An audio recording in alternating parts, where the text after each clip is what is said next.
1919년 제1차 한인자유대회의 출발은 대한인 총대표회 청첩이라는 초대장이었습니다.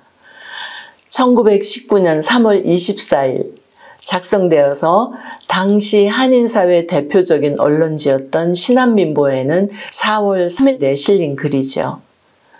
초대장은 필라델피아에서 의사생활을 하고 있던 서재필, 하와이를 기반으로 교육과 출판, 외교활동을 이끌었던 이승만, 그리고 14살의 나이로 미국으로 건너가서 무장 독립을 위한 소년병 학교를 마치고 작가로서의 필력을 다지고 있던 정한경 3명의 공동 명의로 발송되었습니다.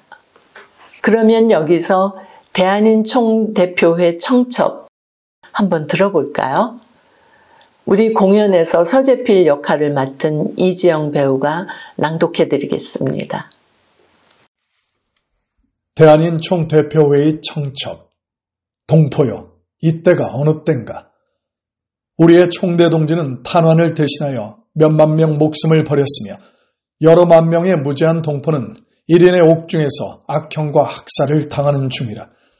우리 제외 한인들이 목숨을 버리며 피를 흘려서라도 당당한 대한의 독립을 회복하며 저 동포들을 수하 중에서 건질 수만 있으면 하나라도 사양치 않을지라.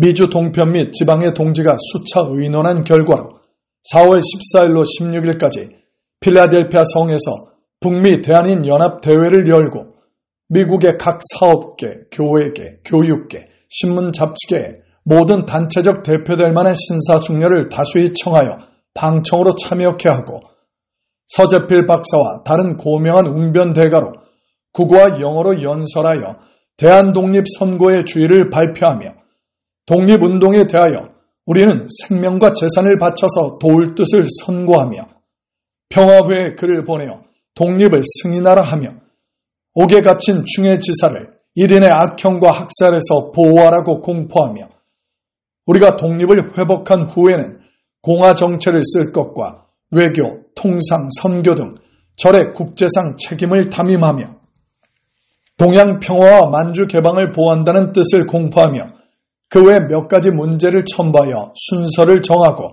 연일 개회하여 세계에 알리겠으며 마지막 날에는 다수한 미국 동지사들로 합동하여 이 도성의 큰 길로 국기를 바치고 행렬하여 독립관에 가서 큰 연설과 축사와 만세로 폐회할 터유회다. 이 일에 제일 기난 것은 미주 각처에 산재한 동포가 다수히 모여야 할지니 남녀노소를 물러나고 무슨 책임을 불기하며 이때는 재택사하고 경비를 자담하여 한 사람도 빠지지 말고 참여하기를 저마다 주의할지라. 이 일이 대한 독립의 관계와 중대하니 도리상으로 피치 못할 사람들은 의뢰히 다 참내하려니와 이러한 성대한 관광을 구경으로만 말하여도 평행지력을 다하여 한번 참내할지라. 서로 알리며 서로 도와서 기회를 잃지 말게 하시오. 모든 통신은 이리로 하시오. 1537 체스트넛 스트리트, 필라델피아, 펜실베니아. 1919년 3월 24일 신한민보. 대한인 국민의 총대표회 위원 이승만, 정한경, 서재필. 다급한 부름입니다. 고국에서 들려오는 3.1 만세 사건의 처참한 상황을 국제사회에 알리고 그에 대처할 방안을 마련해야 하는 긴박감. 1차 대전 후 국제사회를 재편하는 기회를 놓치지 말고 대한독립을 선포하고 파리 강화회의에서 승인을 받아내야 할 필요성, 독립을 하고 세울 나라의 민주공화정 이념과 비전을 선포해서 외교, 통상, 선교 분야의 국제적 위상을 구축해야겠다는 시대적인 소명감, 그 과업을 함께 하자고 동포들을 부르고 있습니다. 부르는 자의 외침에 듣는 자들이 얼마나 응답할지 모르는 채 각계의 미국인 인사들을 섭외하고 시가행진까지 준비하며 기다리는 세 분의 심정이 간곡하게 느껴집니다. 뜻을 같이 하는 동지들은 물론 관광으로라도 참여해달라고 부탁하고 있습니다. 당시 외국인 대부분이 한국이 어디에 있는 나라인지도 모르던 때 150여 명의 한인들이 필라델피아라는 대도시에 모여서 조국의 독립을 선언하고 미래 국가의 비전을 선포하는 일은 그 자체가 대단한 헌신이자 엄숙한 현장이었으리라고 짐작합니다. 그 현장을 기록한 회의록을 무대에 올리면서 문자에 담겨있는 당시 상황과 그에 대한 감회를 공연에서는 어떻게 관객들에게 전달할 수 있을까 고심이 많이 되었습니다. 그러다가 유대인 기자 베네딕트와 서재필 박사의 둘째 따님 뮤리엘이 회의를 기록하며 진행을 돕는다는 설정을 하고 두 사람의 대화를 통해서 관객들에게 필요한 정보와 정서를 전달하도록 했습니다. 그중 베네딕트의 대사는 주로 그의 회고록에서 발췌하여 구성한 것입니다. 무대에 조명이 들어오면 회의가 시작되기 직전 베네딕트가 준비 상황을 점검하는 모습이 보입니다.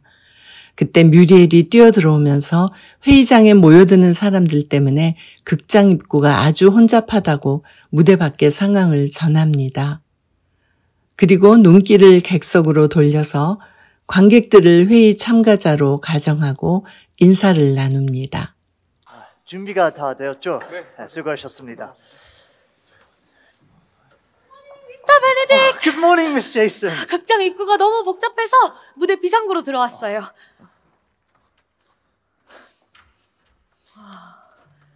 필라델피아에 한국 사람들이 이렇게 많이 모인 건 처음 봐요. 저도요. 첫째 날인 4월 14일 오전 회의록에는 서재필 의장과 이승만 박사가 이 회의로 모여드는 한인 참가자들의 상황을 전하면서 일본 당국의 여행 제한 정책으로 한국을 떠나지 못하는 조국의 사정을 대화로 기록하고 있습니다. 저 의장님, 한인 대표들이 얼마나 많이 참석하십니까? 약 150명 정도 참석하는 것으로 알고 있습니다. 고맙습니다. 아직 다 도착하지는 못했습니다만 뉴욕, 펜실베니아, 오하이오, 일리노이, 미시간, 미주리, 와이오밍, 네브라스카, 아이오와, 콜로라도, 캘리포니아 등 미 전역 각주에서 오고 있습니다. 그리고 영국 런던에서 한 사람, 아일랜드에서도 3사람이 오겠다고 했습니다. 유감스럽게도 아시아에서는 시간 관계상 참석하지 못하는 것 같습니다. 그분들이 오지 못하는 이유는 일본 정부가 한국인의 해외여행을 막고 있기 때문입니다.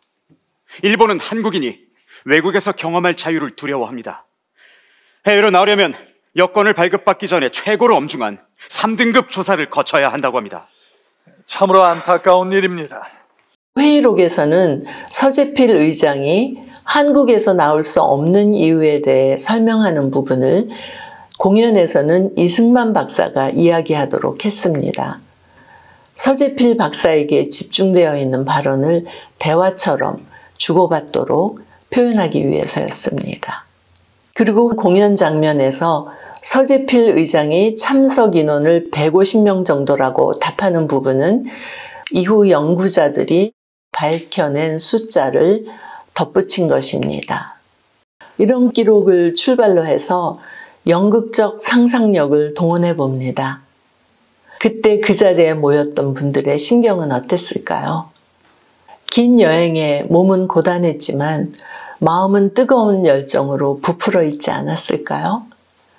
오랜만에 만나는 반가운 얼굴들, 혹은 처음 보는 사람들, 모처럼 듣게 되는 고향의 소식과 정겨운 사투리들.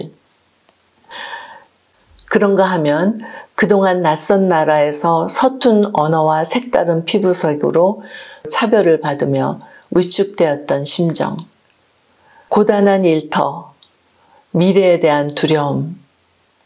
1919년 4월 14일 오전 9시경 리틀 시애터 앞에 모여든 한인들의 마음이었을 것입니다. 미국 전역에 흩어져 사는 동포들을 초청하는 거사를 준비하는 세 분의 주최자들. 얼마나 많은 사람들이 응답할지 모르는 채 대회날을 맞이하는 심경은 어땠을까요? 기대감과 긴장감, 희망과 염려를 오가는 그분들의 마음을 어떻게 관객에게 전할 수 있을까요?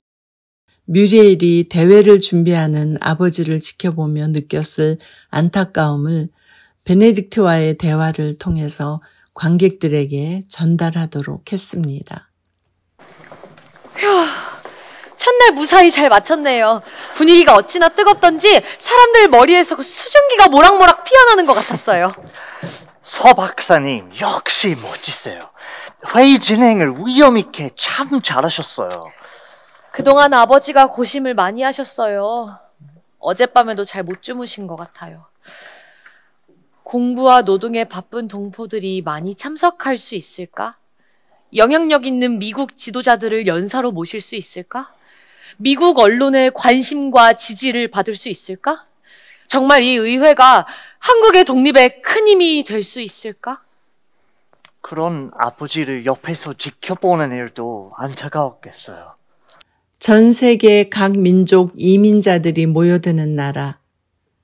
한편으로 노골적인 인종차별과 문화적 소외를 겪으면서 또 한편으로는 자유와 번영을 호흡하는 민주주의 나라.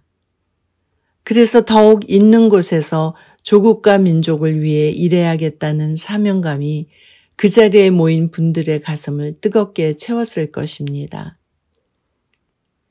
다시 한번 베네딕트와 뮤리엘의 대화를 통해서 이 역사적인 현장에 함께했던 분들이 느꼈을 결기와 열정을 짐작해 봅니다. 영국에서도 참석하러 온다니 믿어지지가 않아요. 그 런던에서 필라델피아까지 며칠이나 걸려요? 10년 전 내가 이민 올 때는 15일 정도 걸렸어요. 그때 유럽에서 필라델피아로 직접 오는 노선도 있었는데 난 일부러 뉴욕행을 선택했어요. 왜요? 자유의 여신상과 눈을 맞추며 아메리카의 첫 발을 내딛고 싶었거든요. 우리가 의회 초대장을 발송한 날이 3월 24일이잖아요. 오늘이 딱 3주째인데 그 짧은 기간 안에 어떻게 이렇게까지 모일 수 있죠? 배? 기차? 자동차 갈아타면서 며칠씩 고생했을 텐데 그 모두들 열정이 넘쳐나요. passion이란 말 알아요? 보통 열정이라고 하지만 라틴어어는 고통이라는 뜻이기도 해요. 어떤 사명을 위해 겪는 고통은 곧 그것을 이겨내는 열정이 된다. 저분들의 열정도 이런 거 아닐까요? 베네딕트가 말하듯이 패션, 여기서는 고난이겠죠? 이겨내면서 쌓이는 또 다른 패션, 열정.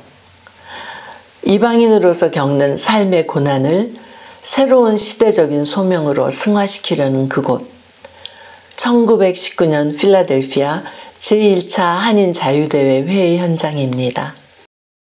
동포요, 이때가 어느 때인가. 서로 알리며 서로 도와서 기회를 잃지 말게 하시오. 그 자리에 함께 해주시기를 청첩합니다.